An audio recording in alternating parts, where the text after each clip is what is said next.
जब हम बात करते हैं कि बच्चों के साथ जो काम करते हैं उनके लिए किस तरह की ट्रेनिंग होनी चाहिए, एक बहुत जरूरी है कि कोड ऑफ कंडक्ट जो हमारी संस्था में बहुत जरूरी है, बच्चे के साथ जो भी काम करे उस कोड ऑफ कंडक्ट का पता हो। कि मैंने सिर्फ वो लाइंस लिख दी है ताकि आपको पता लगे कि इस तरह की चीजें हमें अपने लिए हमेशा ध्यान में रखनी है जब भी हम बच्चों के साथ काम करते हैं। मैं बच्चों, उनके परिवारों और अन्य स्टाफ सदस्यों से जुड़ी सभी व्यक्तिगत मामलों के बारे में सख्त गोपनीयता बनाए रखूंगा। मतलब कि पहली चीज हमें ध्यान रखनी है बच्चों के साथ काम करते हुए कि अगर आपको बच्चों का कोई कंसर्न पता लगता है, दिस इज टोटली कॉन्फिडेंशियल। कई बार होता है कि हम लोग जहाँ ओपन में बैठे हैं, टी टाइम चल रहा है, चैट टाइम चल रहा है, तो हम बच्चों की कुछ चीजें डिस्कस करते हैं। इस पे बहुत ध्यान देना है, ये टोटली कॉन्फिडेंशियल बातें होती हैं। उसको अरे उसके घर में बहुत मारते हैं, ये करते हैं, फैमिली में ऐसा, तो ये चीजें बच्चों की हमें बहुत रिस्पेक्ट देने की जरूरत है और ये ओपनली ऐसे डिस्कस नहीं होनी चाहिए। सिर्फ जिससे कंसर्न पर्सन है, चाहे वो टीचर है, कंसर्न पेरेंट है, आप उनसे बात कीजिए। हमेशा ध्यान रखना, मैं बच्चों के साथ इज्जत से पेश आऊंगा और उन्हें छूने से पहले या कुछ भी करने से पहले मैं उनकी अनुमति मांगूंगा। ये बच्चों को अगर हम शुरू से ही सिखाएं कि अगर आपको कोई छूता है पहले आपसे अनुमति मांगेगा कि मैं तुम्हें, अगर तुम्हें चोट लगी है, मैं तुम्हें देख रहा हूँ, क्या मैं तुम्हें छू सकता हूँ, मैं तुम्हें पकड़ूं, तुम्हारा हाथ छूऊं और तुम्हारा हाथ देखूं, तो बच्चे की वही आदत बनेगी। मैं किसी बच्चे के साथ किसी भी शारीरिक संपर्क से बचूंगा जब तक कि यह बहुत जरूरी ना हो। जैसे कि अगर किसी बच्चे को कभी चोट लग जाए या उसे परेशान हो, तब तो आप उसे बच्चे को आप छुए, थोड़ा देखें, पर अदरवाइज बच्चे को हग करना, उसके साथ खेलना, हाथ पकड़ के खड़े रहना, इन चीजों से हम जितना बचे, आई थिंक बच्चे भी उतना ही सीखेंगे। मैं शारीरिक अनुशासन या किसी भी अन्य अनुशासन का उपयोग नहीं करूंगा जो बच्चों को डराता या अपमानित करता हो। ये तो हर जगह जो भी ऐसा ऑर्गेनाइजेशन या स्कूल जहां पर बच्चों के साथ काम होता है, वहां ध्यान रखना है कि ऐसा कोई भी फिजिकली डिसिप्लिन करना बच्चों के लिए, जब अनुशासन इस तरह का करते हैं जिससे बच्चों को डराते हैं या अपमानित करते हैं, वो चीजें ना लागू हो। बच्चों के साथ किसी भी तरह का दुर्व्यवहार होने का संदेह तुरंत अपने सुपरवाइजर को रिपोर्ट करूंगा।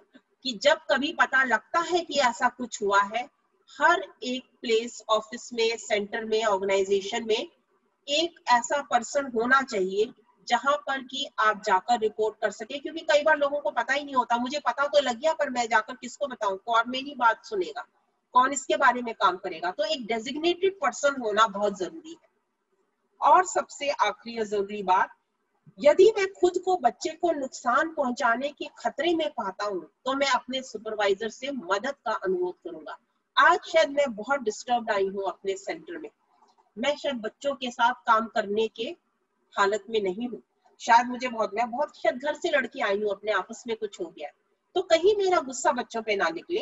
तो अगर कभी ऐसी सिचुएशन है तो आप ऐसी फैसिलिटी अपने स्टाफ को दीजिए कि वो खुद आके आपको रिपोर्ट करे कि मुझे आज कुछ और काम दे दीजिए, मैं छोटे बच्चों के साथ शायद नहीं काम कर पाऊंगा या पाऊंगी। एक चाइल्ड प्रोटेक्शन पॉलिसी, जैसे मैंने कहा, हर संस्था में होनी बहुत जरूरी है। हर स्टाफ को उसकी ट्रेनिंग होनी बहुत जरूरी है। जो भी न्यू अपॉइंटेड स्टाफ आता है वो चाइल्ड प्रोटेक्शन पॉलिसी की ट्रेनिंग को मैंडेटरी ले। इस तरह की कभी भी ट्रेनिंग की आपको जरूरत हो, अगर आपने कभी पॉलिसी भी देखनी हो, आप हमारी लतिका राय फाउंडेशन की वेबसाइट पे जा सकते हैं। वहां पर हिंदी में, इंग्लिश में दोनों पॉलिसीज बनाई गई है। एक क्विज भी हमने अपनी वेबसाइट में रखी है, चाइल्ड प्रोटेक्शन क्विज, जिसमें करीबन 21 क्वेश्चंस है। उसको आप टाइम टू टाइम पढ़ते रहिए, उसके आंसर लीजिए। आई थिंक बहुत सारे आपकी क्वेरीज ऐसे ही सॉल्व हो जाएंगी। मैं ये बात फिर से बताना चाहूंगी, रिपोर्ट टू सेक्सुअल अब्यूज में मैंडेटरी रिपोर्टिंग है अंडर पॉक्सो। अगर कभी भी पता लगता है कि किसी बच्चे के साथ सेक्सुअल अब्यूज हुआ है तो हर पुलिस स्टेशन में एक SUP यूनिट होता है, SJPU यूनिट होता है। वहां पर आप बच्चे की रिपोर्ट लिखा सकते हैं। वो एक लेडी कांस्टेबल ही होती है जिसको, अगर आपको जानकारी, आपको लगता है बच्चे को कोई ऐसी डिसेबिलिटी है जो वो नहीं बता सकता, तो वो ही एक स्पेशल एजुकेटर या काउंसलर का भी इंतजाम करेंगे। तो इस तरह की रिपोर्टिंग होनी बहुत जरूरी है। आपकी जिन जिन सिटी से आप लोग आए हैं वहां पर बहुत जगह चाइल्ड लाइन काम कर रही है, जिसका नंबर है 1098। हर जगह मोस्टली यही नंबर होता है। आप वहां पर बता सकते हैं अगर बच्चा आपको कहीं सड़क पे मिला है, अगर कहीं बाहर है, जब आपको लगता है बच्चे का कोई सामना नहीं है, वहां रिपोर्ट कर सकते हैं। हर स्टेट में commission for protection of child rights होता है। बच्चे के अधिकारों का कभी भी हनन हुआ है तो आप इस ऑफिस में जाकर भी कंप्लेन कर सकते हैं। मैं अगेन फिर यहाँ याद दिलाना चाहूंगी, हम सिर्फ अपने घरों में या अपने केंद्र में या अपने स्कूल के बच्चों की बात नहीं कर रहे, हम हर उस बच्चे की बात कर रहे हैं, चाहे वो हमारे पड़ोस में है, चाहे वो सड़क पर है, चाहे वो कहीं बाहर है। अगर हमारे सामने कोई बच्चा आता है और आपको लगता है कि उसके साथ गलत हो रहा है, आप उसी समय कोई ना कोई एक्शन जरूर लीजिए उसको सुरक्षा देने के लिए। और कई बार हम लोग क्यों पीछे हो जाते हैं कि हम क्यों कुछ करें, क्यों मैं रिपोर्ट करूं। कई बार लगता है कि सबको लगेगा कि मैं ओवर रिएक्ट कर रहा हूँ। शायद छोटी सी तो बात है, कुछ ऐसा कहना जरूरी है, क्या मैं इसको रिपोर्ट करूं? या कई बार हमें बहुत कंफ्यूजन में होते हैं, मुझे पक्का पता नहीं है कि मुझे कहना चाहिए कि नहीं, कुछ हुआ है कि नहीं मुझे पक्का पता नहीं है। कई बार लगता है अरे मेरे दोस्त ने किया है, उसकी नौकरी चली जाएगी, क्या मैं किसी को रिपोर्ट करूं? सबसे ज्यादा हमारे लिए मुश्किल होती है परिवार में अगर कुछ हुआ है तो परिवार में बात कैसे करें, परिवार नाराज हो जाएगा, शायद वो बच्चे को ले जाएगा यहाँ से। या कई बार लगता है एक बार ही तो हुआ है, शायद एक बार हुआ है, अगली बार नहीं होगा।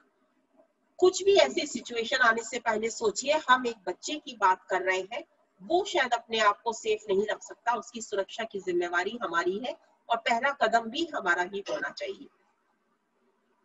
और जरूरी बात कि जो स्टाफ कभी भी इस तरह की चाइल्ड प्रोटेक्शन इश्यूज से जूझ रहा है, किसके अगेंस्ट रिपोर्टिंग हुई है या कभी किसी स्टाफ ने रिपोर्ट की है, तो हमारी कोई भी ऑर्गेनाइजेशन जो इन पॉलिसीज को फॉलो करती है, उसको उन स्टाफ को मेंटल हेल्थ सपोर्ट देना भी बहुत जरूरी है।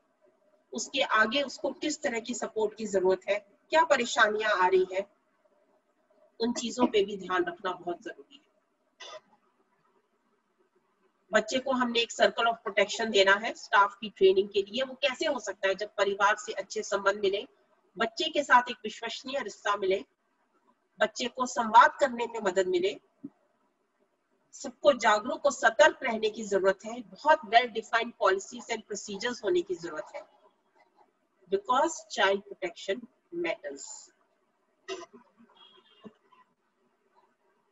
एक special note about what children से। बच्चे या कमजोर वयस्क पूरी तरह से समझ नहीं पाते हैं वे क्या देखते हैं या उन्हें क्या कहा जाता है। हो सकता है बच्चे की कोई विशेष आवश्यकता भी ना हो। अगर कोई बच्चा यह बताता है कि उसके साथ कुछ हानिकारक हुआ है या उसके साथ उसने कुछ अनुचित देखा या सुना है, तो शोध से पता चलता है कि बच्चे पर हमें हमेशा विश्वास किया जाना चाहिए। इस फोटो पे मैंने कोई और कुछ नहीं टॉपिक लगाया है, कुछ नहीं इसमें, बस शेयरिंग यही है कि ये मेरे को फोटो बहुत पसंद है, क्योंकि हम लोग यहाँ पर डिसेबिलिटी अवेयरनेस जब भी स्कूल्स में करते हैं, बच्चों के साथ बहुत सारी स्टोरी शेयर करते हैं, उनके साथ बातचीत करते हैं, तो उनके आंखों में जो चमक आपको फोटो में दिखाई दी होगी, जो एक आत्मविश्वास दिखाई दिया है, कितना कौतूहल होता है सब चीजें जानने का, मुस्कुराहट है एक चेहरे पर, वो सब कैसे आती है? आई थिंक जब बच्चे सिक्योर फील करते हैं तभी आती है, उन्हें सुरक्षा देनी है तभी आती है, और वो सुरक्षा की जिम्मेवारी हमारी।